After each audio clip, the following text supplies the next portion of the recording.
Transmission incoming.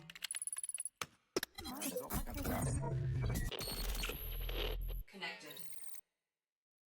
Welcome back to the Rogue and Blasted podcast. Bit of an impromptu episode today because obviously the 11th edition preview just dropped. So we thought we'd get Connor and Matt's initial opinions on some quite exciting potential changes. So as always, we've got Matt and Connor here. So Matt, do you want to sort of tell us who you are briefly? Hello, I'm Matt, commission painter and mediocre dice roller. Hello. Perfect. And Connor? I'm Connor. I am a TAL player. I am a great dice roller, but mediocre painter. Allegedly. And humble as well.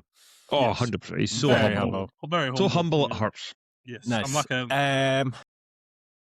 So yeah, obviously this came out, was it? Yeah, literally earlier on today. 2 o'clock this morning, because even though this is a British company, they want to screw me over and do American times.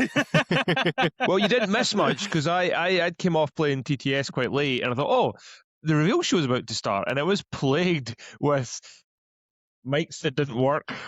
Really? There was no feed. It was just an absolute disaster. Jesus. And I gave up, went to bed. Yeah, that's not a great start for it. But Connor, I think you said you sort of had a difficult morning taking it all in. I had to watch it all, and then I had to watch videos of it. Then I had to scour the articles, and then I had to call out loads of people in my group chat for chatting a load of shit. It's one of those, right? The main thing I'm going to say to everyone listening is not to worry yet. We don't have the full picture. Saying that, Okay. the models are very nice to release. We can all appreciate the massive Portaloo that is the Sisters of Battle. It looks like a massive porta potty. It does, but apart from that, it looks really good. They brought back the old school intercessors. It's like the new Primaris scale with old school. It looks very nice. I'm sure Matt will be very fun to paint them. It's just like the Blood Gods box that was released before. Yeah, that's what they made. I'm not so sure on the Orc Boy, personally. I preferred the old style of orcs. I'm not a massive fan on the new They've gone a Orc bit Boy. cartoony. I prefer the old style with like the porky helmets and shit. I quite like that. You reckon? I don't know. It's not a bad model. I'm not saying. And then some of the new stuff looks really good that they've think. The Guard once again got loads of stuff. Yes. So there we go. Your favourite faction? Yes. It looks all right. I didn't think they'd get this much again. Yeah. So I'm thinking for this, shall I run through the sort of main changes one by one that we've sort of come across, get your guys' thoughts, and probably have Connor shouting at me for misunderstanding bits? Does that sound good? There's one where That I sounds will perfect. get a bit angry. Nice. The rest are fine. Just a heads up. Okay. You're always angry. As a TAL player, you might understand which one it will be, but we'll get there. I think I might know. So we'll save that one for last. Yes. So first one up, obviously this is probably one of the more difficult ones to see how it's going to work at the moment, but players being able to combine detachments and obviously launching with 70 new detachments on launch day, they said. Any thoughts? So I think that it's sounds awesome. pretty cool. we need to not get carried away with this because they put a caveat: Yes, we do. 70 new or updated detachments. I think So- it's both. Okay. Yes, I think it's both. I don't think they're all new. I think they've said that all the Codex ones are staying and not being changed. However, they've not said the Grotmus detachments. They've said the Codex so they've dropped detachments them. and the campaign supplement ones, like the Armageddon one, will be staying, which means all the So Grotmus basically, if ones it's might change. yeah. Yeah, I think they will change. So we're So- thinking basically, if it's written down in a book, it It lives. should be pretty If solid. it's yeah, that I makes think sense. a lot of them will get Um, updated. A lot of them, like I Yeah, think all they'll the need to be, demon yeah. stuff will get updated. I think stuff like that, in theory. I think it'll be. I'm quite intrigued to see how they're going to work with their sort of combining different detachments. so. That's interesting. Okay. I've looked into this Yeah, as because well. that So, felt like a throwback to like allies Yeah. almost in my. yes. Yeah. So what Well, they've they're yeah. going to be that as well. So what they've done is they said you pick a major detachment and a minor detachment. So you will have 1,500 points of one detachment, Hmm. and then you will have 500 points of one. As a Tau player, I'm looking forward to this. I can have 1,500 points of Montcar Tau, and then I can have Yeah. 500 points of Kroot's auxiliaries in their own detachment, which means I now get access to Yeah. the buffs for them. Their stratagems. So Okay, the that's good thing quite for cool. Space It's a Marines really means nice you can idea. have a main army, and then you can have. You want bikes, you have 500 points of bikes. So Yeah. you can play that niche without having to go a whole army of it, which is really good. Yeah, I like it. I think this is brilliant. This is reminiscent of second edition, I think, or third edition. I think it'll be balanced with it. I think it will be all right. I think it's such a nice idea, so that you can add a knight to your army, but still get all those knightly benefits of their stratagems and stuff as well. I think it's looking really good. I'm really happy about this. Nice. I think it sounds pretty positive. I don't think it will apply to knights into a certain degree. I think the detachments will be still faction specific. Like, I couldn't bring in, like, as an Imperial player, I don't think you can play Space Wolves and then have a knight detachment in there. I don't think that's how it will work. I don't think that's how because that just opened work. it up to so many shenanigans back in the day where you had, like, Tau and Eldar were pretty infamous for. I think it'll be like, you can still bring a knight, but I think it'll be, let's say you want to play the, I don't really know many Space Wolf ones, to be off the top of my head, but I need to think of an example. I need to think of an example. I got the Beast Slayer. Yeah, so let's say you've got ones based on all your Wolfen, haven't you? And so you can have that as a minor detachment with the other one. The big one is basically, let's say you want to go Gladius Task Force or something like that, but you want you can have 500 points of the speeder one in the, and that'll be under your bikes. Yeah. I don't think you'll be able to chuck a knight detachment in with your Space Marines. If I'm wrong, I'll hold my hands up, but I feel that leaves too much to balance. I mean, that's the thing is, I think you can still bring the knight. I think it will just be under the basic allied rules. Okay. So, fingers crossed. But this leads us on nicely, though, to the new stratagem stuff. They're saying... So is that limited to one unit per phase? I'm not 100% sold on this. I'm not.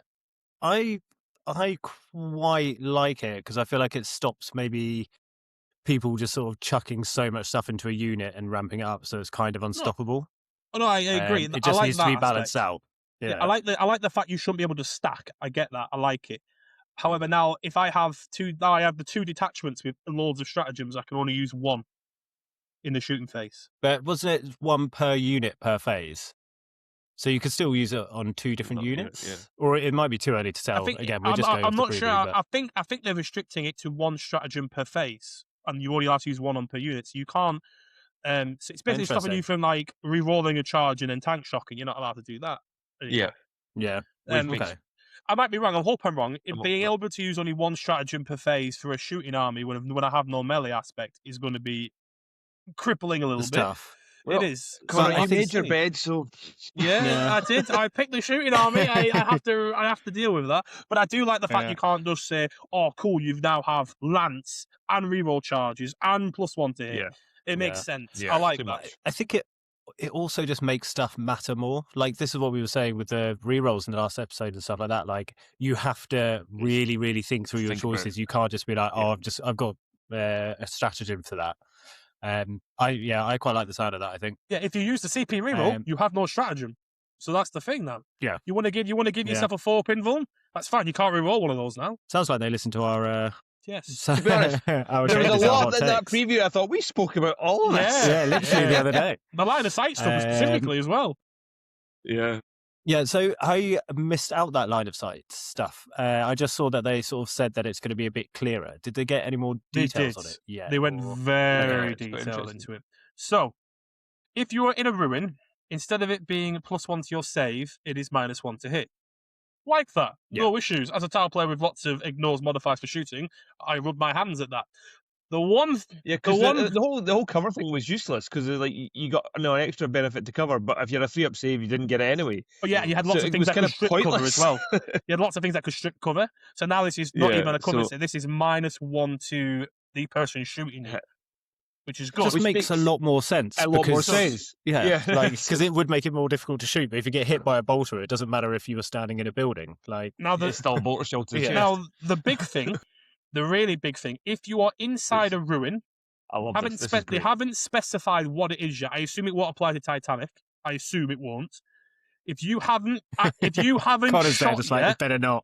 I think it's for the whole game. As long as you haven't shot the whole game, I think it's shot the whole game. You are low up 15 in a ruin. Which is brilliant. Which it's going to stop people getting shot off the table turn 1. I agree. Yeah. Now, what they've accidentally done by doing this is I'm not sure if there's going to be special things to get around this. They have killed off all indirect fire. Yeah, I did see that. Now, as someone who has now got an entire army of smart missile systems of every tank I own that can't shoot anything, that doesn't make sense to me. And they might make it where indirect fire might be able to do it. Or if they... Well, obviously, you have to wait and see, but maybe then that's like if you've got the marker lights and things, maybe if something's lit up by one of them, then it can be shot kind of stuff. Because that to me works. Because I get the load up thing is kind of basically like, can people even see him? Pardon? Say that again, sorry, Matt. What they're going to do with all their artillery, with all the guard stuff? That's what I mean. You've got all the guard artillery. They're going to have to bring in rules for it. It won't be indirect. It'll be something. It's going to have to do. All the does do indirect will ignore. The indirect rules at the moment are quite good. As long as they feel that the indirect cover will ignore the ruins lone operative ability. That's all they have to put in it. Still make it the -1 to hit. That's fine. Make it. They have a cover, so they have the cover save anyways. Or make it +1 to the save if you're shot by indirect fire. If you want to do it that way, yeah. But you can't just eradicate that from the game. Like, it's not. I understand against Eldar and stuff. It's very good, but it's.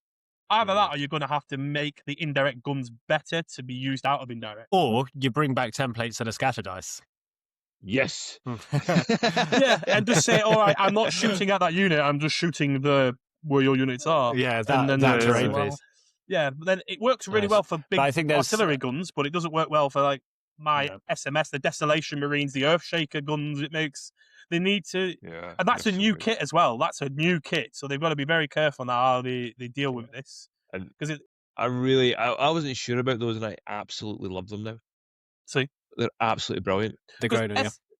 They've got indirect at a really good point where it's not oppressive. It is a little bit harder if you are a T3 Eldar player. I get that. Yeah, I get that. Yeah, but against Space Marines, my smart missiles aren't really doing anything much. You might kill a couple of Marines, that sort of stuff. But it's nice to have. It stops Eldar being too good as well. It keeps them in check. It needs to be careful how they approach it with indirect. If they rewrite the whole indirect fire rule and they make it so it still works, then I'm happy with that.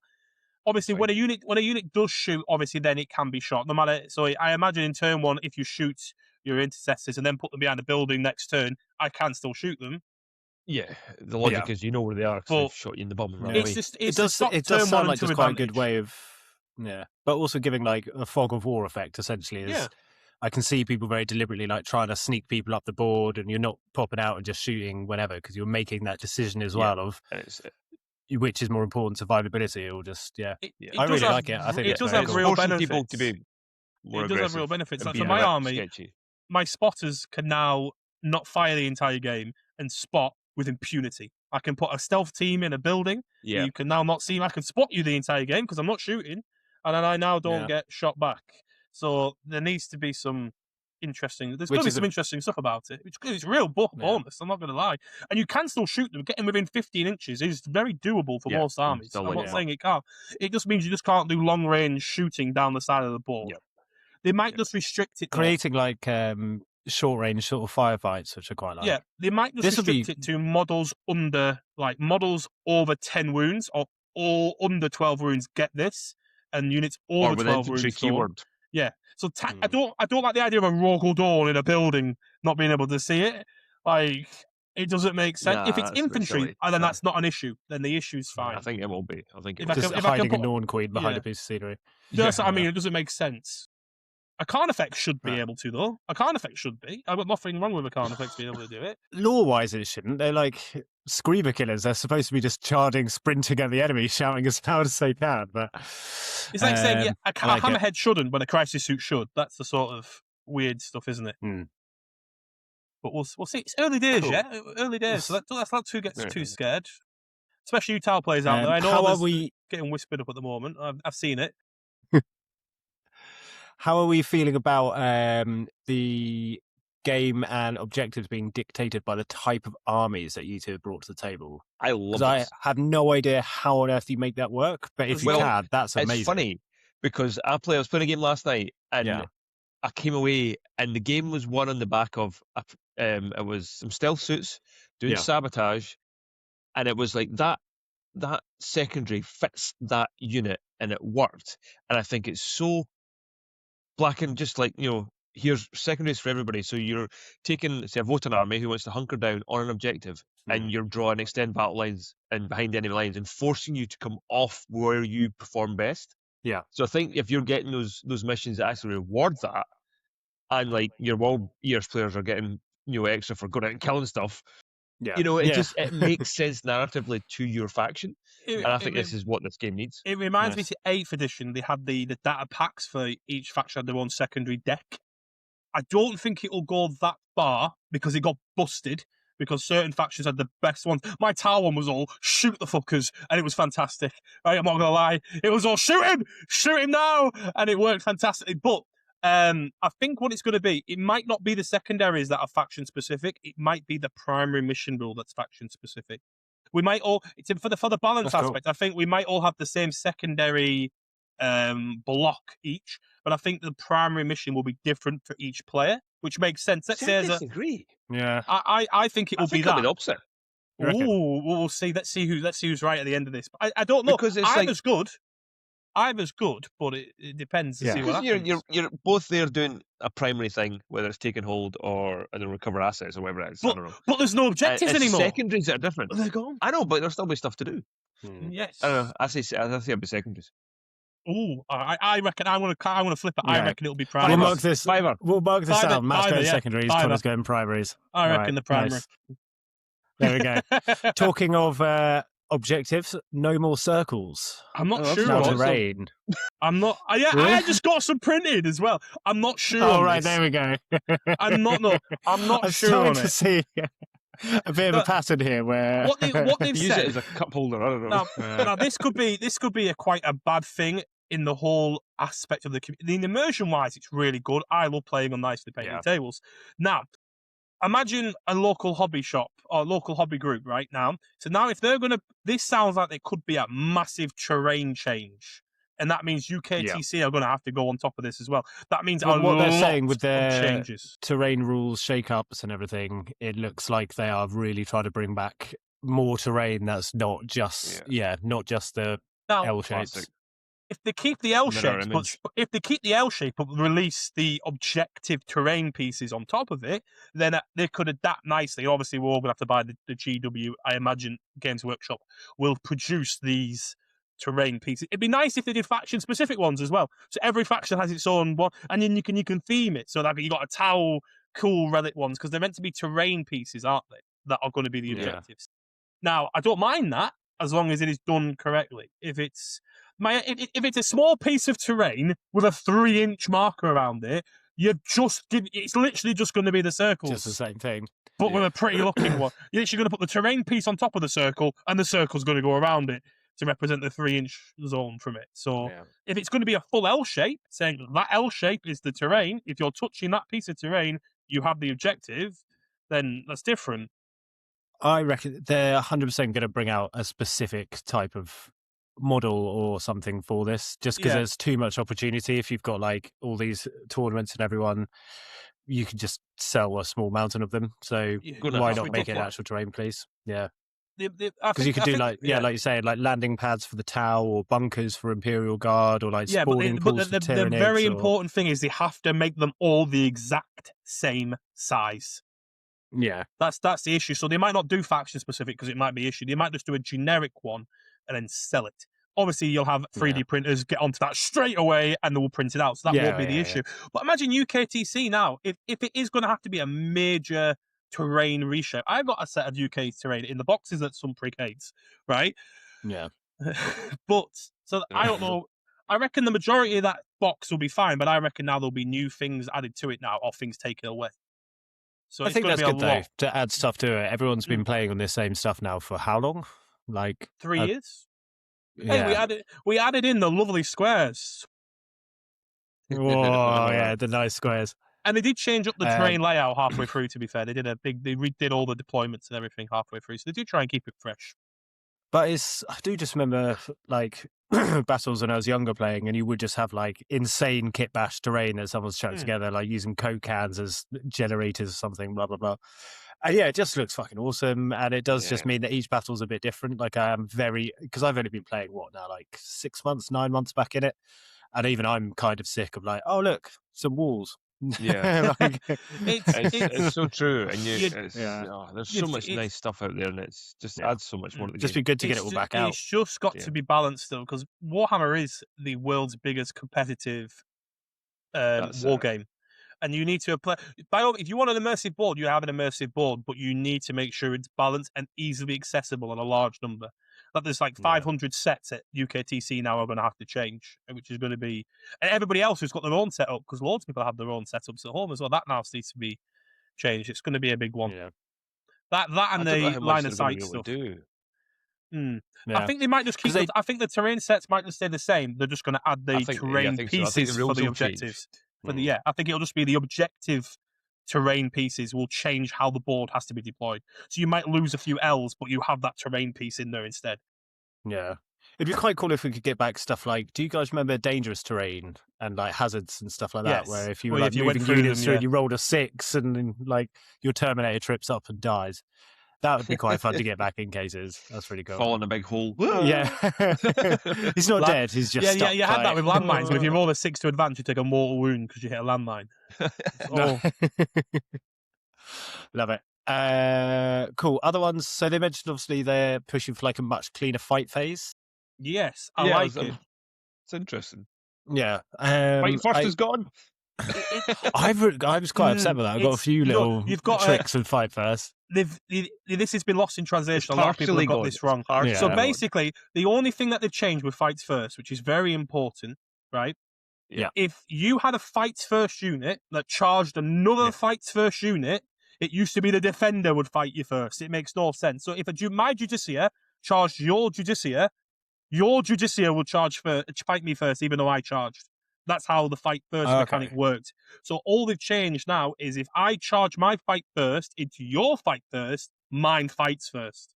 The charging player. That was a lot of fight first.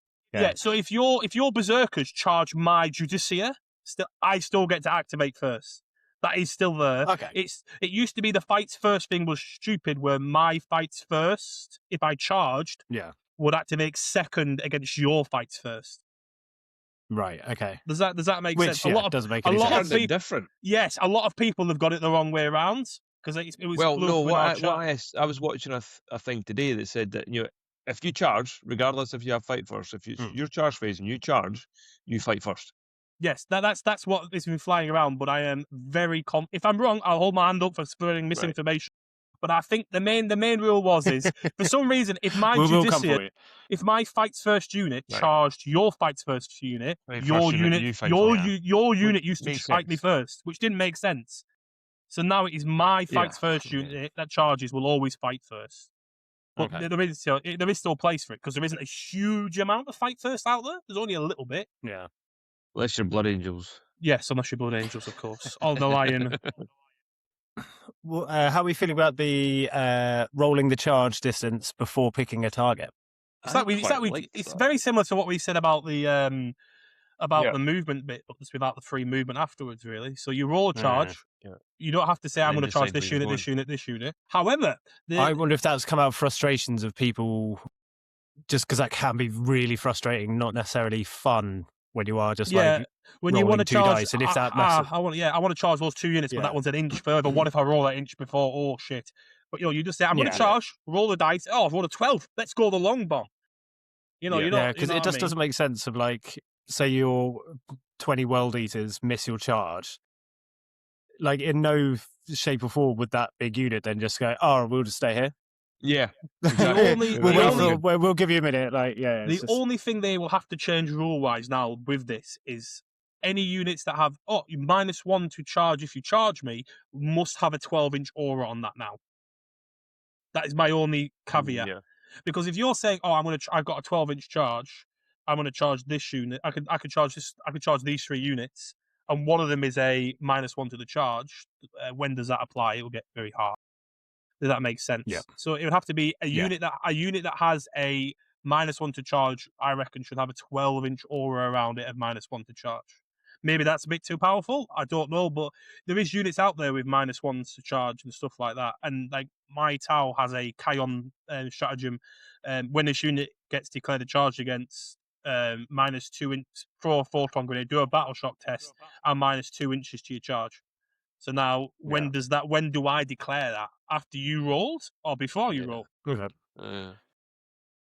It does because, like you said, those detachments aren't changing, which means that stratagem's not changing, because that's in my core rule book. So if you're going to change that, you need to then reiterate how the -1 to charge rules then affect.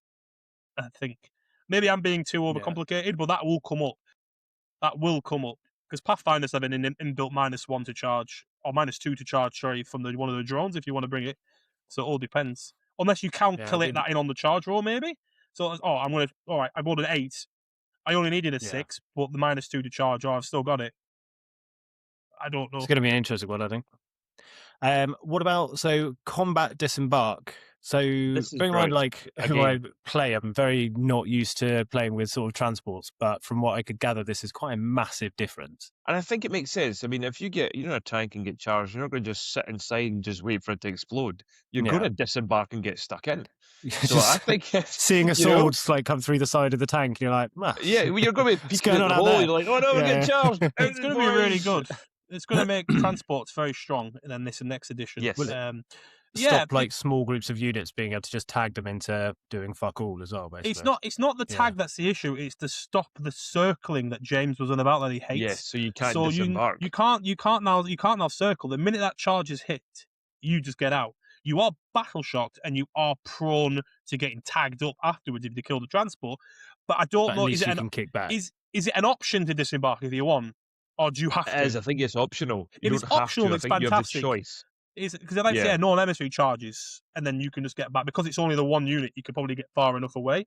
If 20 boys charge you, it might be a bit more difficult because you're obviously going to get tagged back into it. Cool. From watching what I've watched, I picked up those as basically being like the key sort of major changes which we've seen floating around. Any others that you guys have come across so far? Obviously, I think it's been live for like a couple of hours now. Yeah. Your codex will be safe for the next edition until your new codex comes out. Very important. No, the great indexing will not be happening. Like I said, it wouldn't. That'll be 12th edition. Connor, you have smashed the predictions. I think from our predictions episode, you were like, the next edition is going to launch. It's going to launch for Space Marines and Orcs. This, that, and the other's going to happen. Necrons. Yeah, no fucking Necrons. It wouldn't be fucking Necrons. You were. The new box artwork is beautiful. It's such a throwback to second edition. It's so nice. Yeah, it really feels like it, actually. I like that. So it's going to be a great box set as well. It's going to be a great box set. I already know I'm just going to end up buying it. I think most of us probably will. I imagine with that. The new sister box the new sister stuff looks nice as well. To be fair, they brought that in there out of nowhere. It's going to be. I always gloss over the sister stuff. I need to start giving it more look. The good thing is now with the fact that it's not being indexed means they can't touch a lot of the core rules, which means your sustained hits isn't going anywhere. Your lethal hits, your precision, your data sheet rules like ignoring cover or stuff like that. Maybe the ignoring cover might change. Ignoring hit modifiers. A lot of the stuff that your data sheets already have, you don't have to worry about relearning that. All you're having to learn now is any changes to the way the game plays, not the way your army plays, which is very good. Yeah. And so obviously, until you get your new codex, then that goes completely bonkers. Like, but there we go. I imagine Space Marines are going to get like 20 detach. The thing is, it's going to be a lot harder to know what your enemy is going to be doing because if somebody Connor's playing Tower, he's going to play Montcar, I know what it does. All right, but now, I think you said the beginning of 10th edition was your favourite time when everyone was just trying to figure out what we're actually playing with here, like what's going on, what can that do, what can that not do. I think we've got a good couple of months ahead of us. Although they haven't released an actual date yet, have they? I heard someone saying sort of like June. It will be June. I reckon mid to late June. Yes, mid to late June or end of May. End of May. End of May. But I reckon it could be mid June. I reckon a couple of months. They've said they're going to release it over the next couple of months, and that does mean June by the sound of it. Yeah. Just in time for the WTC tournaments as well. So, brand new edition, new tournaments. It's going to be interesting. That'll be wild chaos, I imagine. But yeah, quite fun. The thing is, the armies won't change really. It'll just be the way it's like your movement stuff won't change. Like your profiles won't change. Your weapon profiles won't change, which is good. It means all the stuff you've remembered, like I know what my Tau guns do or my movement, that won't change. So you won't have to learn your army again. You'll have to just learn the new rules and the new detachments. Obviously, that will come out with it. Nice. Wicked. I think we've sort of covered that. Our initial reactions to Warhammer 40k 11th edition. Always quite interesting to see how many of our guesses here are actually accurate when it does all come out in June, or it just gets completely changed. But I think, I'm quite excited about all those changes. I think it's really positive. If they can really nail down the balance between narrative and competitive, this is going to be a home run. Yeah. This is what I think the game needs is a bit more flavour. Yeah, and we're always seeing that with the peaceful stuff. It's awesome. It's going to bring back the flavour in the game a bit. Like the list building aspect that was lost a lot in 10th is going to come back. Like there's rumours. Sorry, the one thing we missed is the force organisation chart might be coming back. They haven't said that I yet. saw someone mention that. We missed one last thing. Mentioned it the other day. We missed one last thing affecting the rules that we have now. At the moment, if you have a leader in a unit, that you will have to declare that in the list building step now, not on the table. You used to, and because of that, you used to have it while this unit is leading a unit, you get this. Not anymore. If your bodyguard dies, you still have the bonus. You still get the bonus anyways, which means my Cold Star commander, if its bodyguard's dead, can still re-roll its wound rolls into tanks, which is fantastic. You know, I'm really happy what about I was that. wondering then was that, because like, if you've got, a bodyguard unit and they all die, he just becomes a character on his own. But I wonder if then he'll be forced to take the battle shock test because his unit's dead and he's now part of that unit. The unit is below half strength. I think they'll class it the same as it was at the moment, where the minute the bodyguard is dead, he is a separate unit. But just because his bodyguard is dead, he will not forget how to do what he's been doing the whole game. So as long as he was attached to the unit at the start, I think he will gain the benefits of what he was doing when he was leading and the benefits of the unit he was with. We have to wait for iteration because this is massive. Like, does he count for 2 for no prisoners still when you kill both? You know what I mean? Yeah. Mark for death, you have to kill both. That sort of stuff. Like, there's a lot of explaining to do, and I assume we'll get all that. But I really like the idea that the leader, if he's on his own now after the unit is dead, he will still be able to do what he's been doing the whole game. He won't just forget. Like, it just makes sense. Gazgul can still get +1 to hit. Just because the boy next to him's dead doesn't mean he should forget how to have +1 to hit. Yeah. It makes sense. He's been doing this a while. Farsight will still be +1 to wound on his own, which is very, very important. I quite like that. So, there we go. Wicked. All right then, guys. I think that was our coverage of the 11th edition preview. Woo! Thank you very much for jumping on in this impromptu episode. Matt, do you want to tell us where people can find you? Yeah, you'll find me on Instagram on old.varg. Nice. And Connor? You can find me also on Instagram at Collins Cadre Command for all the sweaty towel stuff that you all enjoy or hate. Sweaty towel stuff. Amazing description. And you can find me on Grimdad on TikTok. Mostly podcast content. Wicked. All right, guys. Thanks for jumping on, and we will speak to you all very, very soon. Cheers, guys. Bye. Rogue transmission ending.